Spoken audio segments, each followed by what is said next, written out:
സൗഹൃദത്തിൻ്റെ ഒരുപാട് കഥകൾ നാം കേട്ടിട്ടുണ്ട്.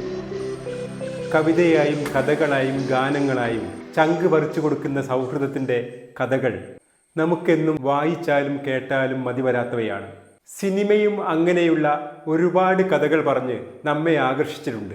അങ്ങനെയൊരു ദിവ്യ സൗഹൃദത്തിൻ്റെ കഥയാണ് ഭക്തകുചേല എന്ന സിനിമയിലൂടെ കുഞ്ചാക്കോ പ്രേക്ഷകരെ കാണിച്ചത്. അതിൽ ശ്രീകൃഷ്ണനായി പ്രേംനസീർ വന്നപ്പോൾ കുചേലനായി അഭിനയിച്ചത് TS മുത്തയ്യ എന്ന അക്കാലത്തെ പ്രശസ്ത ഒരു നടനാണ്. കൃഷ്ണകുചേലന്മാരായി വെള്ളിത്തിരയിൽ അവർ തിളങ്ങിയപ്പോൾ കാലം അവർക്ക് കാത്തുവെച്ചതും അങ്ങനെയൊരു ഊഷ്മളമായ എന്നാൽ വേദനാജനകമായ ഒരു ബന്ധമാണെന്ന്. ഹലോ, ഞാൻ PC ശശികുമാർ. എല്ലാവർക്കും സിനിമാ കമ്പത്തിലേക്ക് സ്വാഗതം. തുടക്കം തന്നെ പറയട്ടെ, ഈ വീഡിയോ ഇഷ്ടപ്പെടുകയാണെങ്കിൽ ദയവ് ചെയ്ത് എല്ലാവരും ലൈക്ക് ചെയ്യണം, നിങ്ങളുടെ അഭിപ്രായങ്ങൾ കമൻറ്റ് ചെയ്യണം. ഇതുവരെ ഈ ചാനൽ സബ്സ്ക്രൈബ് ചെയ്യാത്തവർ സബ്സ്ക്രൈബ് ചെയ്യാനും മറക്കരുത്. പ്രേംനസീറും TS മുത്തയ്യയും സമകാലീനരാണ് മലയാള സിനിമയിൽ. കൃത്യമായി പറഞ്ഞാൽ പ്രേംനസീറിനേക്കാൾ ഒരു വർഷം മുമ്പെയാണ് TS മുത്തയ്യ സിനിമയിലേക്ക് എത്തിയത്. അങ്ങനെ സിനിമ കൊണ്ട് മാത്രമല്ല, പ്രായം കൊണ്ടും പ്രേംനസീറിനേക്കാൾ 4 വയസ്സോളം മൂത്തതായിരുന്നു മുത്തയ്യ. 1951 നവലോകം എന്ന സിനിമയിലൂടെയാണ് മുത്തയ്യ സിനിമയിലേക്ക് എത്തിയത്. വളരെ സമ്പന്നമായ ഒരു കുടുംബത്തിലാണ് മുത്തയ്യ ജനിച്ചത്. അച്ഛൻ TS സച്ചിദാനന്ദൻ മലയാളത്തിലെ രണ്ടാമത്തെ ഇംഗ്ലീഷ് പത്രമായ കൊച്ചിൻ ആഗസ് എന്ന പത്രസ്ഥാപനത്തിന്റെ ഉടമയായിരുന്നു. അച്ഛൻ്റെ പാത പിന്തുടർന്ന് ആ പത്രസ്ഥാപനം മുന്നോട്ട് കൊണ്ടുപോകുന്നതിനുമപ്പുറം മകന് താല്പര്യം നാടകങ്ങളോടും സിനിമയോടുമൊക്കെയായിരുന്നു. അച്ഛൻ അറിയാതെ രണ്ടാം ലോക മഹായുദ്ധകാലത്ത് മുത്തയ്യ പട്ടാളത്തിൽ ചേർന്നപ്പോൾ അവിടെ നിന്നും തൻ്റെ സ്വാധീനം ഉപയോഗിച്ച് മുത്തയ്യയെ തിരിച്ചു കൊണ്ടുവന്ന ആളാണ് അദ്ദേഹത്തിൻ്റെ അച്ഛൻ. അങ്ങനെ അച്ഛൻ്റെ നിർബന്ധപ്രകാരം ആ പ്രസിൻ്റെ മാനേജരായി കുറച്ചു കാലം അദ്ദേഹം ജോലി ചെയ്തു. എന്നാൽ നാടകത്തോടുള്ള താല്പര്യം മൂലം അദ്ദേഹം നാടക നടനാവുകയും അക്കാലത്തെ പല യൂറോപ്യൻ ക്ലബ്ബുകളിലും നാടകം അഭിനയിച്ച് നടക്കുകയും ചെയ്തിരുന്നു. ഒരു സിനിമ സ്വയം നിർമ്മിക്കാൻ അദ്ദേഹം ശ്രമിച്ചെങ്കിലും അത് അദ്ദേഹത്തിന് നടന്നില്ല. പിന്നീട് അദ്ദേഹം KK പ്രൊഡക്ഷൻസിന്റെ ജീവിത നൗകയിൽ തൻ്റെ ശബ്ദം കൊടുത്തു. പിന്നീട് നിർമ്മാതാവായ T വാസുദേവനെ പരിചയപ്പെടുത്തുന്നു. അദ്ദേഹത്തിലൂടെയാണ് പൊൻകുന്നം വർക്കി കഥ എഴുതി പോപ്പുലർ പ്രൊഡക്ഷന് വേണ്ടി V കൃഷ്ണൻ സംവിധാനം ചെയ്യുന്ന നവലോകത്തിലേക്ക് മുത്തയ്യ എത്തുന്നത്. അങ്ങനെ നവലോകം മുത്തയ്യയുടെ ആദ്യത്തെ സിനിമയായി മാറി. പിന്നീടാണ് അദ്ദേഹം മരുമകളിലേക്ക് എത്തുന്നത്. അവിടെ വെച്ചാണ് പ്രേംനസീറുമായി മുത്തയ്യ പരിചയപ്പെടുന്നത്. പ്രേംനസീറിൻ്റെ ആദ്യത്തെ സിനിമയായിരുന്നു അത്. ആദ്യ കാഴ്ചയിൽ തന്നെ രണ്ടുപേരും അടുത്ത സുഹൃത്തുക്കളെ പോലെയായി മാറി. ജീവിതാവസാനം വരെ നീണ്ട ഒരു വലിയ സൗഹൃദത്തിൻ്റെ കഥയായി മാറി ആ ജീവിതം. തുടർന്ന് പ്രേംനസീറിൻ്റെ മിക്ക സിനിമകളിലും മുത്തയ്യ ഉണ്ടായിരുന്നു. അല്ലെങ്കിൽ തൻ്റെ സിനിമകളിലേക്ക് മുത്തയ്യയെ പ്രേംനസീർ കൂടെ കൂട്ടിയിരുന്നു. ഒരു മികച്ച സ്വഭാവ നടനായിരുന്നു മുത്തയ്യ. പ്രേംനസീറിൻ്റെ അച്ഛനായും ചേട്ടനായും ചിലപ്പോൾ വില്ലനായും എല്ലാം തന്നെ അദ്ദേഹം പ്രേംനസീറോടൊപ്പം അഭിനയിച്ചു കൊണ്ടിരുന്നു. അങ്ങനെ രണ്ടുപേരും മുന്നോട്ട് പോകുന്നതിനിടയിലാണ് 1961 കുഞ്ചാക്കോ ശ്രീകൃഷ്ണന്റെയും കുചേലന്റെയും കഥ പറയുന്ന കൃഷ്ണകുചേല എന്ന സിനിമ എടുക്കാൻ തീരുമാനിക്കുന്നത്. അതേസമയം തന്നെ അക്കാലത്തെ പ്രശസ്ത നിർമ്മാതാവും സംവിധായകനുമായ P സുബ്രഹ്മണ്യവും ഇതേ വിഷയം തന്നെ ഭക്തകുചേല എന്ന പേരിൽ സിനിമ എടുക്കാൻ തീരുമാനിക്കുന്നു. അക്കാലത്ത് മലയാള സിനിമയിലെ 2 പ്രശസ്തരായ നിർമ്മാതാക്കളായിരുന്നു കുഞ്ചാക്കോയും P സുബ്രഹ്മണ്യവും. അതുകൊണ്ട് തന്നെ അവർക്കിടയിൽ ഈ രംഗത്ത് ഒരു ശത്രുതാപരമായ ഒരു മത്സരവും ഉണ്ടായിരുന്നു. കുഞ്ചാക്കോയും സുബ്രഹ്മണ്യനും മുത്തയ്യയായിരുന്നു തങ്ങളുടെ ചിത്രത്തിലെ കുചേലനായി കണ്ടത്. എന്നാൽ കുഞ്ചാക്കോ ചിത്രത്തിൽ ശ്രീകൃഷ്ണൻ പ്രേംനസീറാണെന്നറിഞ്ഞപ്പോൾ മുത്തയ്യയ്ക്ക് രണ്ടാമതൊന്ന് ആലോചിക്കേണ്ടി വന്നില്ല. കുഞ്ചാക്കോയുടെ ഓഫറാണ് മുത്തയ്യ സ്വീകരിച്ചത്. ഇത് മുത്തയ്യയെ സുബ്രഹ്മണ്യത്തിൽ നിന്ന് അകറ്റുകയും പിന്നീട് സുബ്രഹ്മണ്യത്തിന്റെ സിനിമകളിലൊന്നും തന്നെ മുത്തയ്യയ്ക്ക് അഭിനയിക്കാൻ അവസരം കിട്ടിയിരുന്നില്ല. കൃഷ്ണനും കുചേലനുമായി പ്രേംനസീറും മുത്തയ്യയും തകർത്ത് അഭിനയിച്ച ഒരു സിനിമയായിരുന്നു കൃഷ്ണകുചേല. സമൂഹത്തിലെ 2 ലോകങ്ങളിൽ ജീവിക്കുന്ന 2 പേർ തമ്മിലുള്ള സൗഹാർദ്ദത്തിന്റെ കഥ. ഒരാൾ പ്രശസ്തിയുടെയും അധികാരത്തിന്റെയും സമ്പന്നതയുടെയും മടിത്തട്ടിൽ നിൽക്കുമ്പോൾ മറ്റേയാൾ ദാരിദ്ര്യത്തിന്റെയും അവഗണനയുടെയും ദുരിതത്തിന്റെയും ജീവിതം പേർ ജീവിക്കുന്നയാൾ. എന്നാൽ ആ അവസ്ഥയിലും ഇവർ 2 പേർക്കുമിടയിലുള്ള ചങ്ക് പറിച്ചു കൊടുക്കുന്ന സൗഹൃദത്തിന്റെ കഥയാണ് കൃഷ്ണകുചേല പറഞ്ഞത്. പ്രേം നസീർ മുത്തയ്യയും പിന്നീടും ഒരുപാട് സിനിമകളിൽ അഭിനയിച്ചു. ഏകദേശം 200ഓളം മലയാള സിനിമയിൽ പല വേഷങ്ങളിലായി മുത്തയ്യ അഭിനയിച്ചിട്ടുണ്ട്. ഇത് മാത്രമല്ല 50ഓളം തമിഴ് സിനിമകളിലും മുത്തയ്യ അഭിനയിച്ചിട്ടുണ്ട്. ഇതിനിടയിലാണ് മുത്തയ്യയ്ക്ക് ഒരു സിനിമ സ്വയം നിർമ്മിച്ച് സംവിധാനം ചെയ്യണമെന്ന മോഹം വന്നത്. അതിനായി തൻ്റെ സമ്പാദ്യമെല്ലാം ഉപയോഗിച്ച് ചിത്രമേള എന്ന ഒരു സിനിമ ഇറക്കി. അതൊരു പരീക്ഷണ സിനിമയായിരുന്നു. ഒരുപക്ഷെ മലയാളത്തിൽ ആദ്യമായി 3 കഥകളുള്ള ഒരു ആന്തോളജിയായിരുന്നു ആ സിനിമ. ശ്രീകുമാരൻ തമ്പി എഴുതിയ അപസ്വരങ്ങളും MK മണിയുടെ നഗരത്തിൻ്റെ മുഖവും ഭവാനിക്കുട്ടി എഴുതിയ പെണ്ണിൻ്റെ പ്രപഞ്ചവും, ഈ 3 കഥകൾ ചേർത്താണ് ആ സിനിമ ഇറങ്ങിയത്. എന്നാൽ ആ സിനിമ ഒരു വൻ പരാജയമായി മാറി.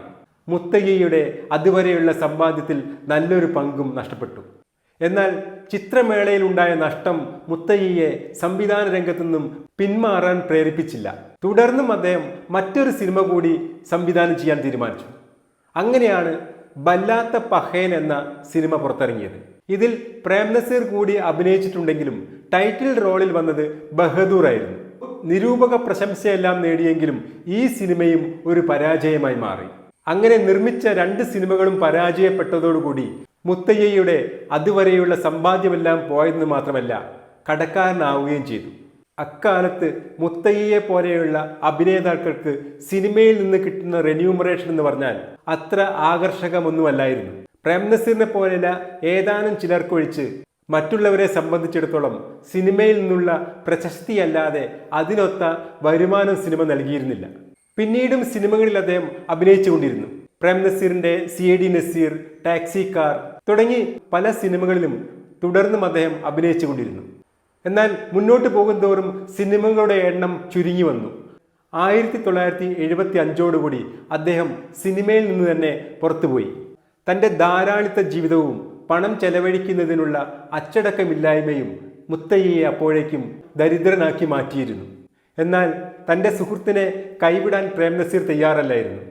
സിനിമ കുറഞ്ഞതോടുകൂടി പ്രേം നസീർ പിന്നീട് മുത്തയ്യയെ തൻ്റെ മാനേജരാക്കി മാറ്റി. അങ്ങനെ കുറെ കാലം പ്രേം നസീറിൻ്റെ കൂടെ മാനേജരായി മുത്തയ്യ മുന്നോട്ട് പോയി. കുറച്ചു കാലം കഴിഞ്ഞപ്പോൾ മുത്തയ്യയ്ക്ക് ശാരീരികമായ ചില അസൗകര്യങ്ങൾ കാരണം ആ പദവിയിൽ തുടരാൻ കഴിയാതെ അദ്ദേഹം സ്വയം തന്നെ അതിൽ നിന്നും ഒഴിവാകുകയാണ് ചെയ്തത്. മുത്തയ്യ പോകുന്നതിൽ പ്രേം നസീറിന് താല്പര്യമില്ലായിരുന്നെങ്കിലും തനിക്ക് എന്താവശ്യമുണ്ടെങ്കിലും പ്രേം നസീറിനെ കാണാമെന്ന് പറഞ്ഞുകൊണ്ടാണ് മുത്തയ്യ അവിടെ നിന്ന് പോയത്. പിന്നീട് സിനിമയുടെ തിരക്കിൽ പ്രേം നസീർ മുഴുകിയപ്പോൾ മുത്തയ്യ ആവട്ടെ തൻ്റെ കഷ്ടപ്പാടുകളൊന്നും പ്രേം നസീറിനെ അറിയിക്കാനും മെനക്കെട്ടില്ല. ഭാര്യയും മകനുമുള്ള മുത്തയ്യയുടെ ജീവിതം കൂടുതൽ ദുരിതപൂർണമാവുകയായിരുന്നു. തികഞ്ഞ മദ്യപാനിയായ യാതൊരു നിയന്ത്രണവുമില്ലാത്ത മകനായിരുന്നു മുത്തയ്യയെ ആകെ തളർത്തിയത്. മുത്തയ്യയുടെ എല്ലാ സമ്പാദ്യവും അവൻ കവർന്നെടുത്ത് നാടുവിട്ടു. അങ്ങനെ കോടമ്പക്കത്തെ ശിവൻകോവിൽ തെരുവിൽ 61 നമ്പർ വീട്ടിൽ ഇടുങ്ങിയ വാടക മുറിയിൽ ദുരിതപൂർണമായ ഒരു ജീവിതമായിരുന്നു മുത്തയ്യയ്ക്ക് പിന്നീട്. കിടക്കയിൽ നിന്ന് എഴുന്നേറ്റ് പോകാൻ പോലും കഴിയാത്ത വിധത്തിൽ അസുഖം അദ്ദേഹത്തെ തളർത്തി. മലമൂത്ര വിസർജനം പോലും കിടക്കപ്പായിൽ തന്നെ ചെയ്യുന്ന ഒരു അവസ്ഥയിലായിരുന്നു അദ്ദേഹം. അശരണയായ ഭാര്യയല്ലാതെ മറ്റൊരു താങ്ങും അപ്പോൾ അയാൾക്കില്ലായിരുന്നു. ഭാര്യയാവട്ടെ തൻ്റെ ഭർത്താവിന് ഒരു നേരത്തെ ഭക്ഷണമോ അസുഖത്തിന് മരുന്നോ പോലും കണ്ടെത്താനാവാതെ ആകെ വിഷമിച്ചായിരുന്നു ദിവസങ്ങൾ തള്ളി നീക്കിയിരുന്നത്. കുറെ കാലം കഴിഞ്ഞാണ് പ്രേം നസീർ മുത്തയ്യയെ പറ്റി അറിയുന്നത്. അറിഞ്ഞ ഉടനെ തന്നെ പ്രേം നസീർ മുത്തയ്യയുടെ വീട്ടിലെത്തി. മുത്തയ്യയുടെ ദുരിതപൂർണമായ ആ പേക്കോലം കണ്ടപ്പോൾ പ്രേം നസീറിന്റെ കണ്ണു നിറഞ്ഞു. ആദ്യ സിനിമ മുതൽ തന്നെ തുടങ്ങിയ സൗഹൃദം, സഹപ്രവർത്തകനും എന്നതിനുമപ്പുറം ഒരുപാട് ഹൃദയബന്ധങ്ങൾ കൈമാറിയ സൗഹൃദം. അന്ന് പ്രേം നസീർ മുത്തയ്യയുമായി കുറേ നേരം സംസാരിച്ചിരുന്നു. ഓർമ്മകൾ നഷ്ടപ്പെട്ടുകൊണ്ടിരിക്കുന്ന മുത്തയ്യയ്ക്ക് ആ പാതി ഓർമ്മയിലും പ്രേം നസീറുമൊത്തുമുള്ള ദിനങ്ങൾ മങ്ങാതെ മനസ്സിൽ തിളങ്ങി നിന്നിരുന്നു. പ്രേം നസീർ അവിടെ നിന്ന് പോകുമ്പോൾ ഒരു കവർ ഭാര്യയുടെ കയ്യിൽ കൊടുത്തു. എന്നിട്ട് പറഞ്ഞു, ഇത് മറ്റൊന്നിനുമല്ല, ഭക്ഷണത്തിനും മരുന്നിനുമൊക്കെയുള്ളതാണ്. ഇനിയും ഞാൻ വരും സൗകര്യം കിട്ടുമ്പോഴൊക്കെ മുത്തയ്യയെ കാണാൻ. അത് ഒരു വെറും വാക്കായിരുന്നില്ല. സമയം കിട്ടുമ്പോഴൊക്കെ പിന്നീട് പ്രേം നസീർ വന്നു പോയിക്കൊണ്ടിരുന്നു. മാത്രമല്ല അതിനുശേഷം എല്ലാ മാസവും ഒരു നിശ്ചിത തുക പ്രേം നസീർ മുത്തയ്യയ്ക്ക് അയച്ചു കൊടുക്കുമായിരുന്നു. ആരും തിരിഞ്ഞു നോക്കാതെ ജീവിതം തീരുമായിരുന്ന തങ്ങൾക്ക് ഈ അവസാന കാലത്ത് വന്ന ഒരു രക്ഷകനായി പ്രേം നസീർ അവർക്ക് മാറി. തങ്ങളുടെ ജീവിതാവസാനം വരെ ഇനി എന്നും പ്രേംനസീർ കൂടെ ഉണ്ടാവുമെന്ന് അവർക്ക് ഉറപ്പായി. എന്നാൽ കാലം കരുതി വെച്ചത് മറ്റൊന്നായിരുന്നു. പ്രേംനസീർ അവിടെ നിന്നും പോയി കുറച്ചു കാലം കഴിഞ്ഞപ്പോൾ അപ്രതീക്ഷിതമായാണ് പ്രേംനസീറിനെ മരണം തേടിയെത്തിയത്. മലയാളിക്ക് ഒരിക്കലും മറക്കാനാവാത്ത പ്രേംനസീറിന്റെ മരണം മുത്തയ്യ എന്ന പ്രേംനസീറിന്റെ കുചേലൻ അറിഞ്ഞിരുന്നില്ല. കാരണം ഓർമ്മ നഷ്ടം താളം തെറ്റിക്കൊണ്ടിരിക്കുന്ന ആ ജീവിതത്തിലേക്ക് ഇങ്ങനെയൊരു വാർത്ത ആരും എത്തിച്ചില്ല. പ്രേംനസീർ മരിച്ചെങ്കിലും ജീവിതാവസാനം വരെ പ്രേംനസീറിന്റെ കൈത്താങ്ങ് അവർക്കുണ്ടായിരുന്നു. മുത്തയ്യ പ്രേംനസീർ മരിച്ച് 3 വർഷം കഴിഞ്ഞ് 1992 മരിക്കുന്നത്. മരിക്കുന്ന ദിവസം വരെ മുത്തയ്യയുടെ വീട്ടിലേക്ക് എല്ലാ മാസവും കൃത്യമായി പ്രേംനസീറിന്റെ മണി ഓർഡർ എത്താറുണ്ടായിരുന്നു. തൻ്റെ ആത്മാർത്ഥ സുഹൃത്തിനെ തൻ്റെ മരണശേഷം പോലും മറക്കാത്ത പ്രേംനസീർ, മുത്തയ്യയുടെ പ്രേംനസീർ, കുചേലൻ്റെ ശ്രീകൃഷ്ണൻ. ഈ വീഡിയോ ഇവിടെ അവസാനിക്കുന്നു. ഈ വീഡിയോ ഇഷ്ടപ്പെടുകയാണെങ്കിൽ തീർച്ചയായും ലൈക്ക് ചെയ്യുക, കമൻറ്റ് ചെയ്യുക, ഷെയർ ചെയ്യുക, സബ്സ്ക്രൈബ് ചെയ്യുക. പുതിയൊരു വീഡിയോയുമായി വരുന്നവരെ എല്ലാവർക്കും സിനിമാ കമന്റിന് നമസ്കാരം.